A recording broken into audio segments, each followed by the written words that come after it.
केंद्र सरकारान स्थापणूक केल्ले म्हादय उदक वेवस्थापन प्राधिकरण थारतलें गोंयां खातीर म्हत्वाचें। कर्नाटका कडल्यान जावपी म्हादयच्या उदकाच्या बेकायदेशीर वापराचेर नियंत्रण दवरतले प्रभाव एजी देविदास पांगम हांणी दिली माहिती।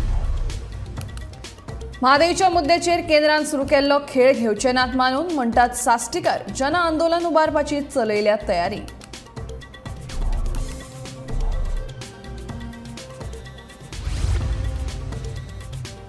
क्रिकेट मॅच पळयतना पाकिस्तानाक चीयर करता म्हणून मागपाक लायली माफी। कळंगूट वाठारांत घडलो लजेक घालपी प्रकार, व्हिडिओ व्हायरल।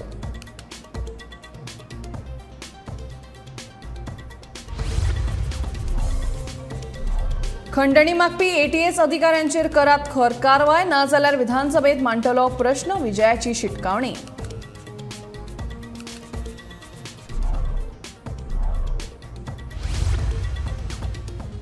गोंयांत येरादारी वेवस्थापनाचे जाल्यात 12 बिरेस्तार। पणजे सावन पर्वरी मेरेन दर दिसा सांजे वेळार जाता व्हडा प्रमाणात येरादारीची कोयणी।